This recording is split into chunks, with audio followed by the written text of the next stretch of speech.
Ahora, ¿qué es lo que tienen en común los siguientes hombres?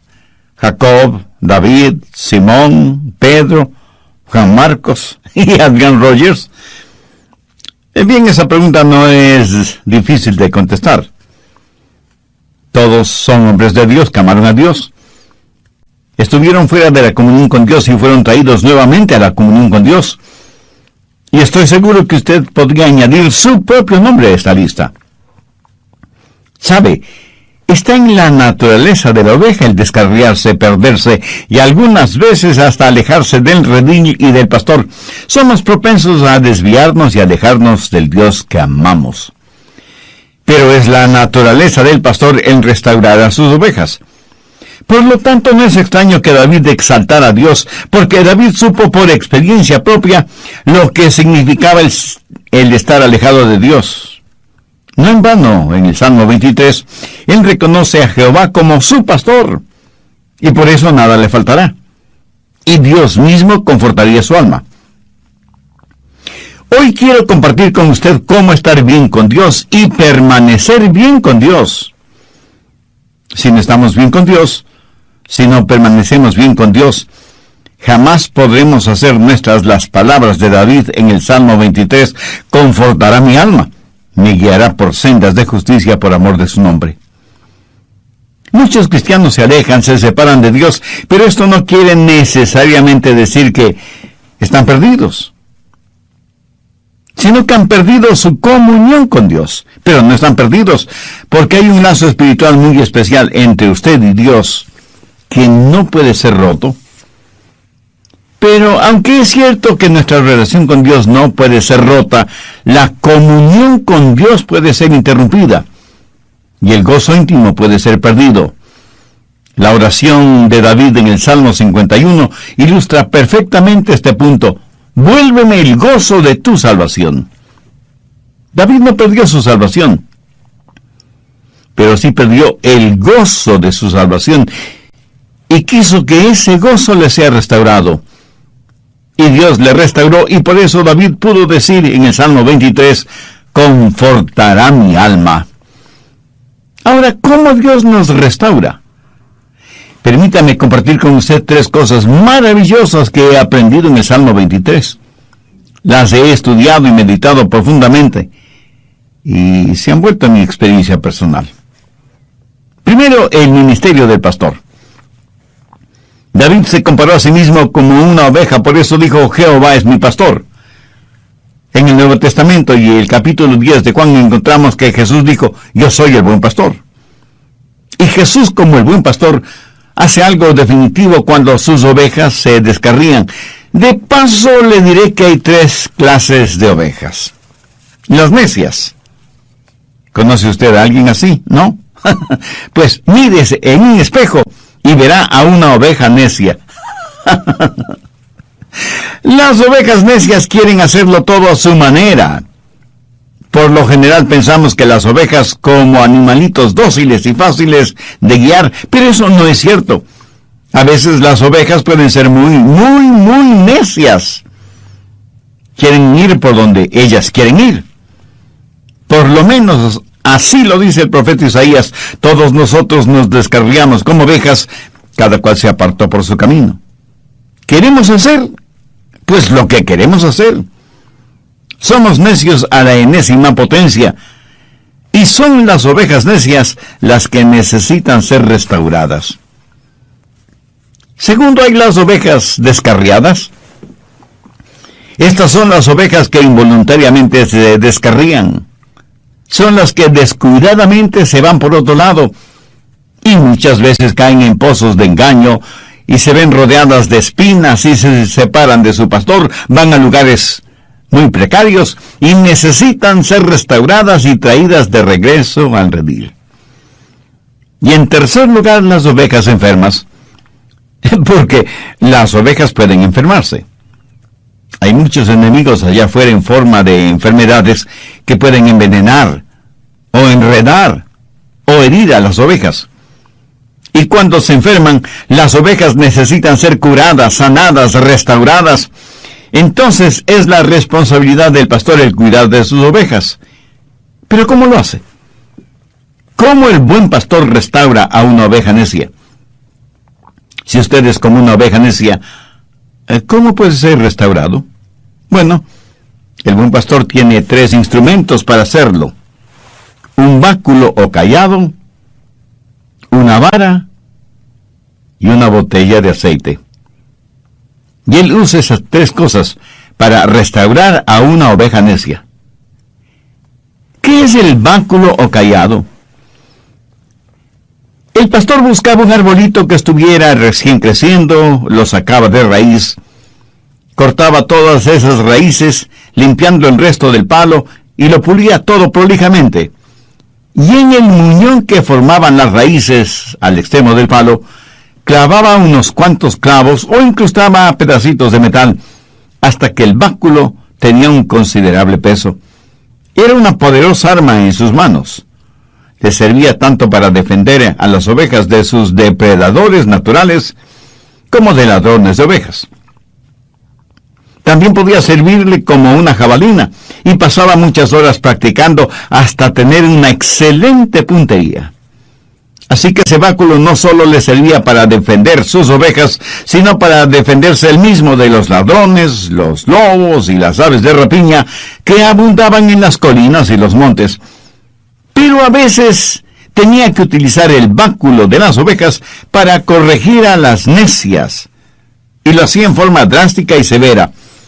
Con el báculo rompía una de las patas de la oveja e inmediatamente la vendaba poniéndole un soporte y cubriendo la pata afectada con aceite. Y esto lo hacía hasta cuando la oveja se sanara. Él llevaba a esa oveja enferma en sus hombros y la alimentaba y vertía aceite sobre el vendaje, y cuando la pata se sanaba, ayudaba a la oveja a estar firme en sus patas. Pero esto es lo interesante. La oveja enferma y restaurada en su salud permanecía muy cerca del pastor. En el material que estudié sobre este asunto, descubrí que esa oveja necia, quebrantada y disciplinada, iba a donde el pastor iba, y se convertía en una especie de líder del rebaño. Extraordinario, ¿no le parece? Cuando leí esta información, no pude dejar de pensar en Oseas 6:1. Venid y volvamos a Jehová, porque Él arrebató y nos curará, hirió y nos vendará. ¿Lo entiende? El mismo Dios que nos hiere es el mismo Dios que nos cura, a fin de que podamos estar junto a Él. Creo que esta es la razón por la cual David dijo que antes de ser afligido, Él se había descarriado. Y en Hebreos leemos que el patriarca Jacob, quien fue también un pastor, se alejó de Dios. La Biblia nos dice que Jacob luchó con Dios físicamente. ¿Sabe lo que Dios hizo? Vayamos a Génesis, capítulo 32, versos 24 y 25. Así se quedó Jacob solo, y luchó con él un varón hasta que rayaba el alba. Y el varón le tocó en el sitio del encaje de su muslo, y le descoyuntó el muslo de Jacob. ¿Lo ve? Jacob fue herido por Dios. Descoyuntó su muslo, y el patriarca tuvo que caminar el resto de su vida apoyado en un bastón. Vamos a Hebreos 11:21.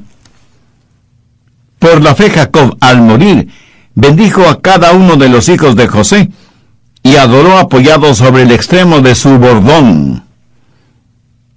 ¿Por qué todo esto?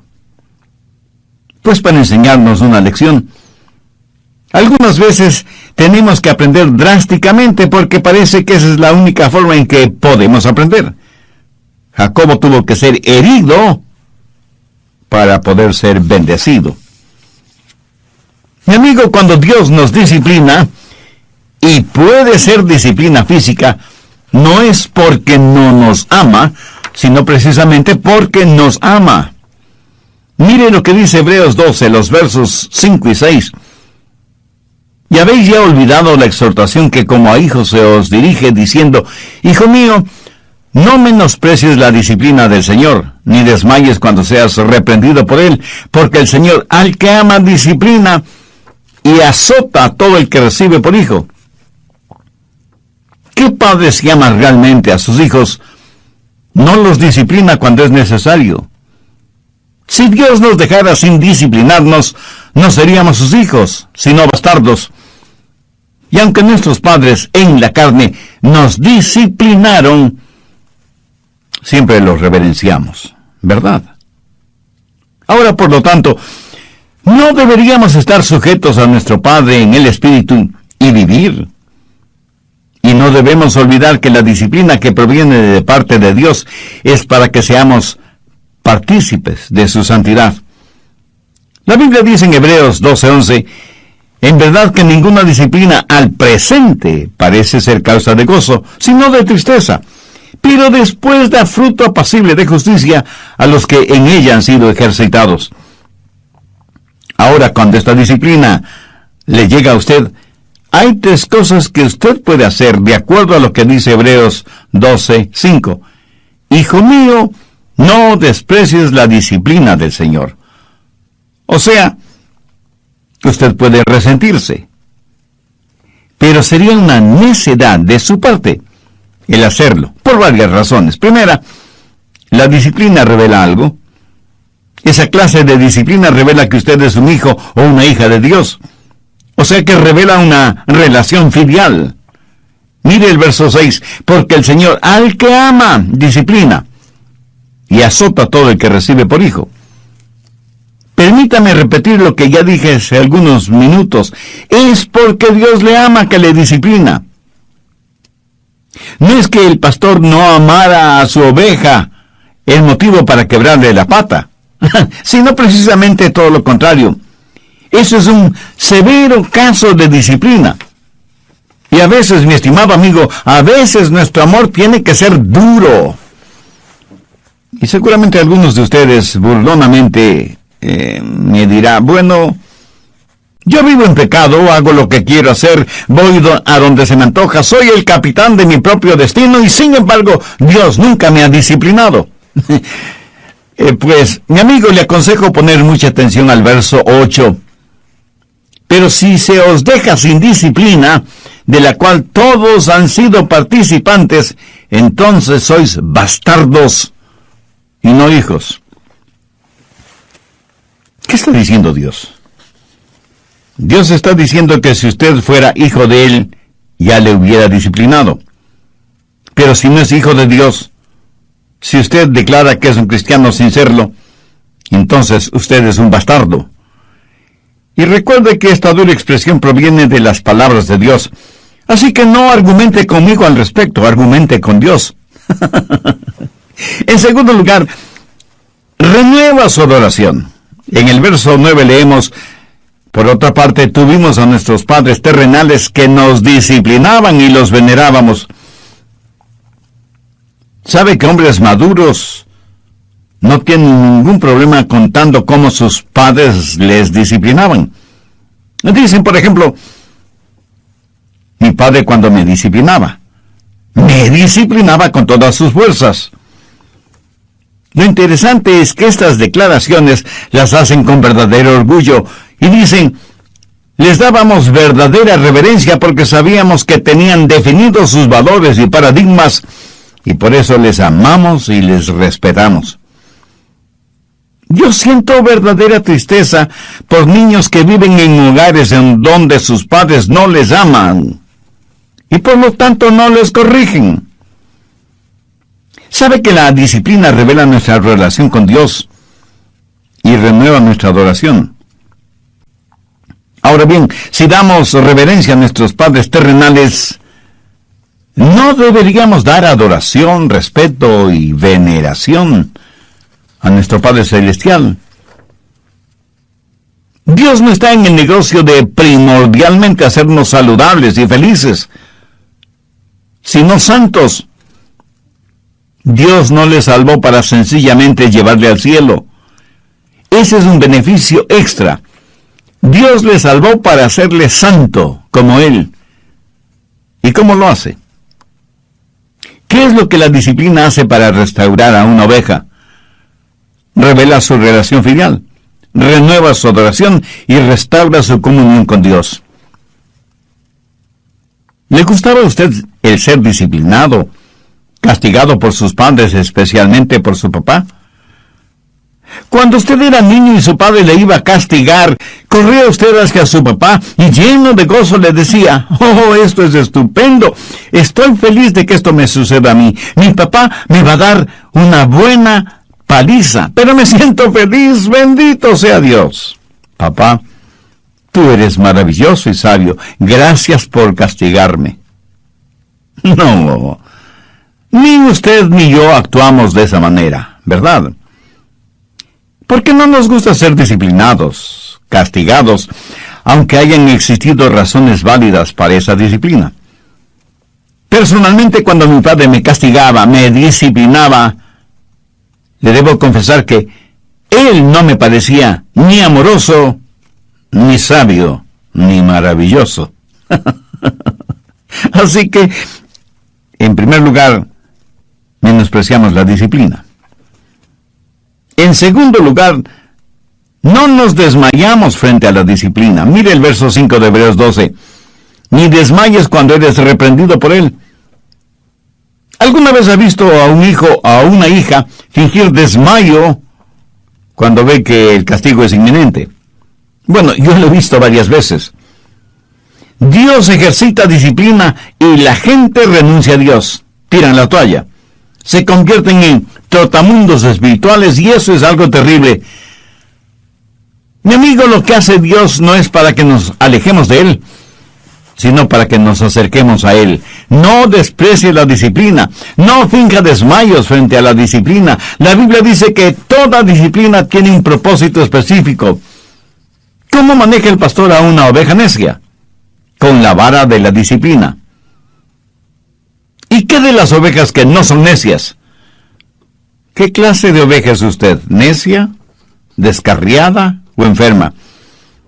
Recuerde que Dios no deja de amarnos porque somos pecadores. Dios no nos ama más si somos menos pecadores, de acuerdo a nuestra propia opinión, ni nos ama menos si somos más pecadores. Dios nos recibe como somos, pero por el amor que nos tiene no nos deja como somos, sino que nos va perfeccionando cada día para que lleguemos a ser a semejanza de su Hijo Jesucristo. Esta esperanza también podrá ser suya si tiene una relación personal con Dios por medio de Jesús. Pudiera ser que usted sea una persona muy popular, carismática, muy importante e influyente en el nivel político, social y financiero. Desde el punto de vista del mundo, usted es un hombre de éxito. Pero, ¿qué piensa de usted, su esposa, sus hijos, sus amistades íntimas? ¿Qué tan importante es usted en sus vidas? El hecho de ser tan importante pudiera ser que abra todas las puertas materiales, sociales y políticas, pero jamás le abrirán las puertas del cielo. Dios no le ama porque usted es importante. Usted es importante porque Dios le ama. ¿Lo entiende?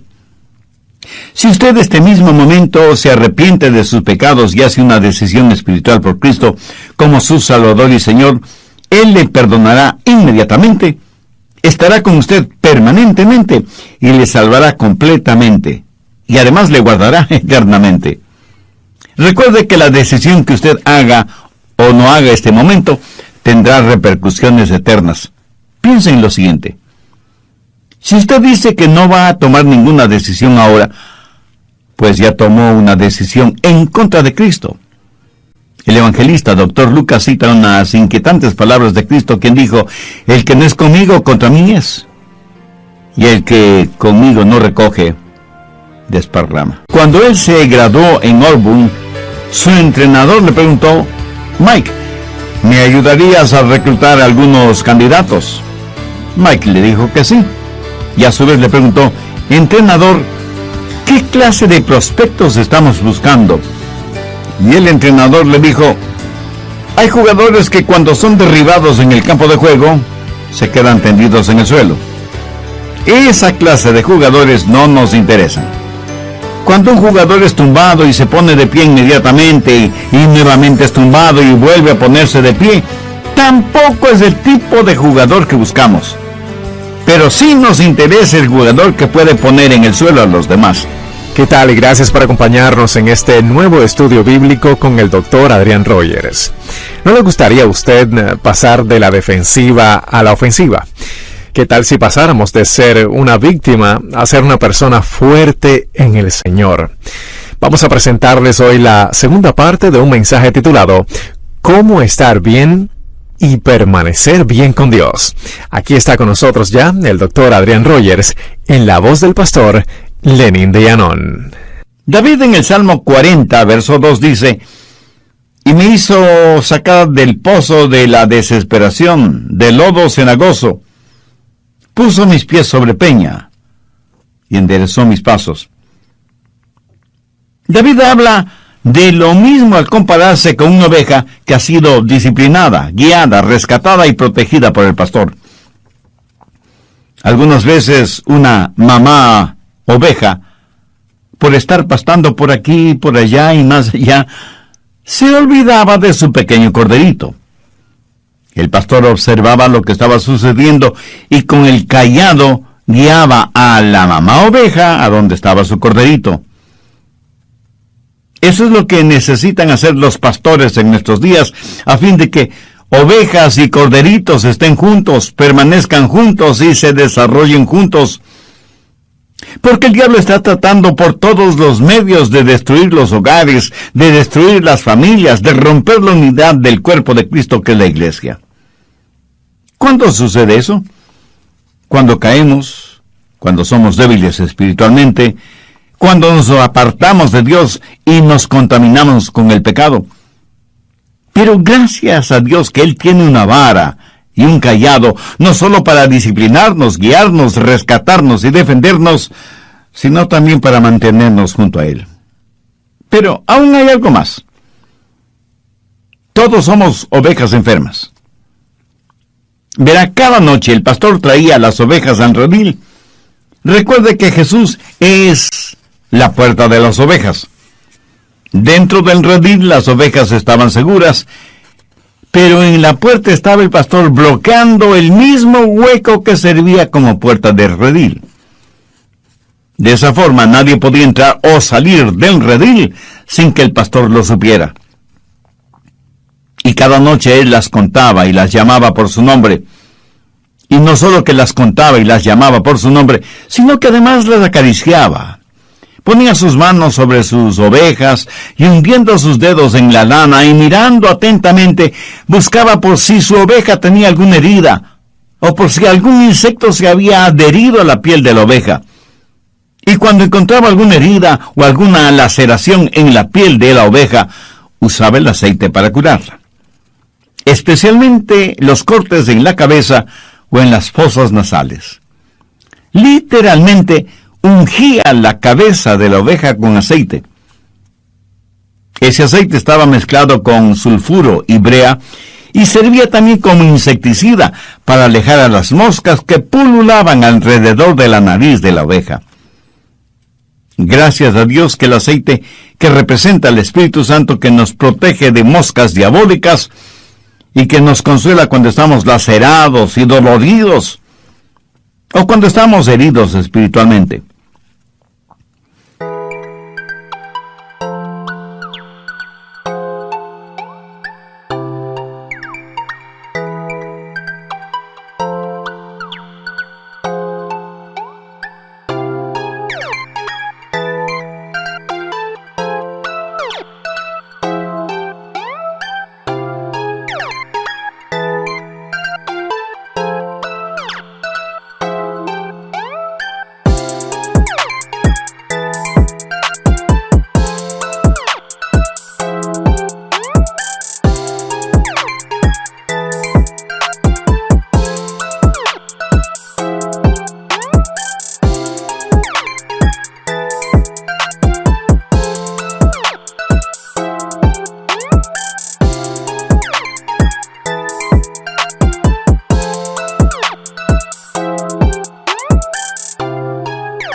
Nuestro buen pastor nos conoce, y nos conoce por nombre, y nos restaura, y nos sana, y nos cuida, para que siempre estemos junto a Él.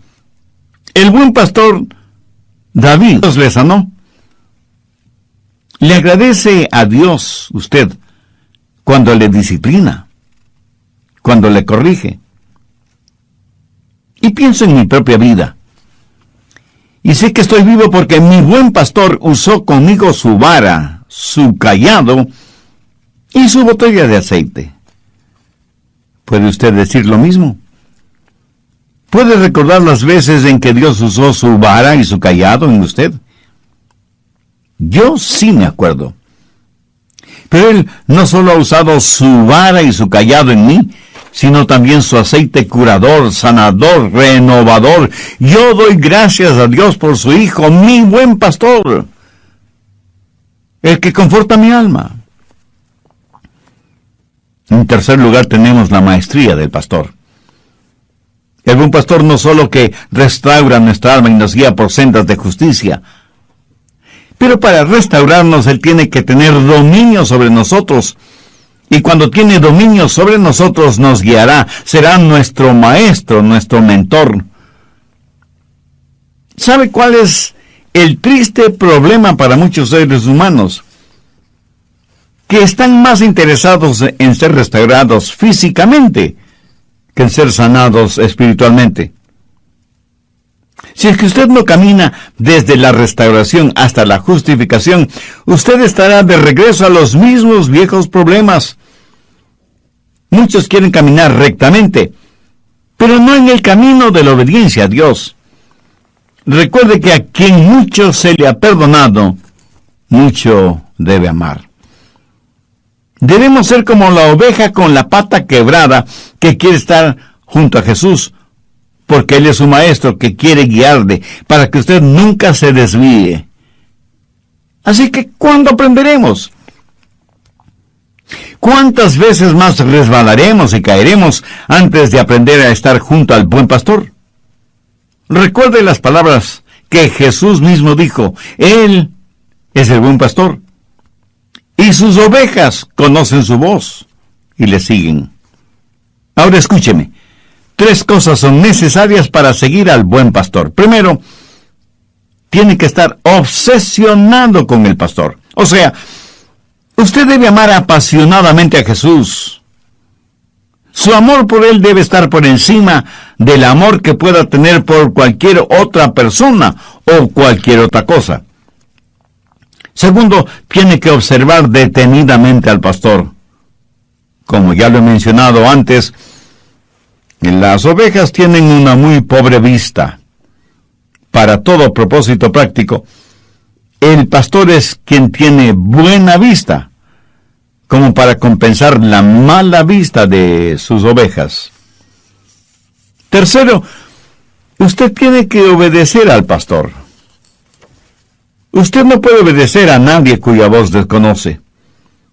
¿Cómo puede escuchar la voz de su pastor? Únicamente teniendo su tiempo de quietud. Debería estar en pastos delicados, meditando en su palabra. O sea, rumiando su palabra. Esa es la forma. El pastor le guiará. Usted escuchará su voz en el mundo. Jesús manifestó que sus palabras eran espíritu y vida, y que Él había venido para que podamos tener vida y vida en abundancia. Su pastor le guiará por sendas de justicia por amor de su nombre. Esa es la maestría del pastor. ¿Sabe qué es lo malo con muchos de nosotros? Que tratamos de no tener problemas en vez de buscar la justicia. Todo es tan negativo. Tuve un amigo, Mike Glenn, quien era jugador profesional del fútbol americano. Jugó por la Universidad de Auburn y luego profesionalmente jugó para los Delfines de Miami. Cuando él se graduó en Auburn, su entrenador le preguntó: Mike, ¿me ayudarías a reclutar a algunos candidatos? Mike le dijo que sí. Y a su vez le preguntó: entrenador, ¿qué clase de prospectos estamos buscando? Y el entrenador le dijo: Hay jugadores que cuando son derribados en el campo de juego se quedan tendidos en el suelo. Esa clase de jugadores no nos interesan. Cuando un jugador es tumbado y se pone de pie inmediatamente y nuevamente es tumbado y vuelve a ponerse de pie, tampoco es el tipo de jugador que buscamos. Pero sí nos interesa el jugador que puede poner en el suelo a los demás. Mi amigo, yo soy muy grato por tener un Dios que nos restaura, que cuando estamos caídos nos levanta. Y a todos nos gusta estar de pie, pero no nos gustaría el pasar de la defensiva a la ofensiva. No nos gustaría ser una verdadera fuerza de Dios, que simplemente ser una víctima siempre en necesidad de restauración. El pastor me guía por sendas de justicia. Usted, mi amigo, ¿por qué no determina hoy mismo que va a estar bien con Dios, que está listo para escuchar la voz del pastor, que va a sumergirse en la palabra de Dios? Y en tercer lugar, la majestad del pastor. Él me guía por sendas de justicia. ¿Por qué no decide hoy mismo que va a estar bien con Dios y a permanecer bien con Dios? Que va a escuchar la voz de su pastor, que va a meditar en su palabra y va a obedecer su palabra. Que va a reconocer la majestad del pastor, porque él es el único que puede confortar su alma y guiarle por sendas de justicia por amor de su nombre. ¿Cuál es el nombre de ese pastor? Jehová en el Antiguo Testamento, Jesús en el Nuevo Testamento. Jehová, Jesús. Jesús nos enseñó a orar: Padre nuestro que estás en los cielos, santificado sea tu nombre. El rey Salomón dijo que el nombre de Jehová era como bálsamo. Voy a compartir con usted algo muy interesante. El nombre de Jehová era el sagrado y solemne nombre en todo el Antiguo Testamento, pero no se lo encuentra ni una sola vez en el Nuevo Testamento. ¿Por qué? Porque Jesús es nuestro Jehová. Él es nuestro buen pastor. ¿Sabe lo que significa el nombre de Jesús? Significa Jehová salva. Eso es lo que literalmente significa. Leemos en Mateo 1:21, y llamará su nombre Jesús, porque él salvará a su pueblo de sus pecados. Ese fue el mensaje del ángel a María. Por lo tanto, mi estimado amigo, si él es mi pastor y yo soy su oveja, yo no quiero traer deshonra a su nombre. Proverbios 22:1 dice: de más estima es el buen nombre que las muchas riquezas. Cuando nuestros hijos eran pequeños, yo les llevaba a la escuela y les decía, al despedirme: recuerden que les amo mucho, pero también quiero que recuerden quiénes son y a quién en realidad pertenecen. ¿Saben? Yo creo que el Señor les dice lo mismo a sus ovejas. Recuerden quiénes son y a quién pertenecen. Ustedes son mis ovejas. Mi nombre está fundido con el de ustedes. Y quiero guiarles por sendas de justicia por amor a mi nombre. Amigo, permítame hacer una confesión. Yo preferiría morir antes que traer deshonra a mi esposa, mis hijos, mis padres y sobre todo a Dios. ¿Quién me da la fortaleza? Pues mi buen pastor, quien me pone en la senda correcta cuando me desvío, y lo hace día a día. Por eso hay en mi corazón siempre el deseo de glorificar su nombre. ¿Siente usted de la misma manera? Espero que sí. Alguien dijo que el nombre de Jesús es todos los aleluyas en 5 letras. Y eso es verdad. Usted y yo seguramente conocemos a personas sumidas en el pecado y ningún mero mortal puede salvarles. Pero hay un nombre, un precioso nombre, que perdón y pureza puede darles. Hay vidas que están perdidas, prisioneras de las cosas terrenales, pero hay un hombre, Jesús, que del pozo de las tinieblas puede sacarles. Mi amigo, ¿no le parece eso extraordinario? El ministerio del pastor, la maestría del pastor, la majestad del pastor. Jehová es mi pastor, nada me faltará. Por favor, en el Nuevo Testamento de su Biblia, busque la segunda epístola de Pablo a Timoteo, capítulo 2. Veamos el versículo 19. Pero el fundamento de Dios está firme, teniendo este sello: conoce al Señor a los que son suyos, y apártese de iniquidad todo aquel que invoca el nombre de Cristo. Jehová es mi pastor, nada me faltará. En lugares de delicados pastos me hará descansar, junto a aguas de reposo me pastoreará. Confortará mi alma, me guiará por sendas de justicia, por amor de su nombre. Aunque ande en valle de sombras de muerte, no temeré mal alguno, porque tú estarás conmigo. Tu vara y tu cayado me infundirán aliento. Aderezas mesa delante de mí en presencia de mis angustiadores. Unges mi cabeza con aceite. Mi copa está rebosando. Ciertamente el bien y la misericordia me seguirán todos los días de mi vida, y en la casa de Jehová moraré por largos días. Mi amigo, mi amiga, ¿es Jehová su pastor? Como una oveja tímida, indefensa, manchada y descarriada, ¿no quisiera sentir la amorosa y protectora mano del pastor sobre usted?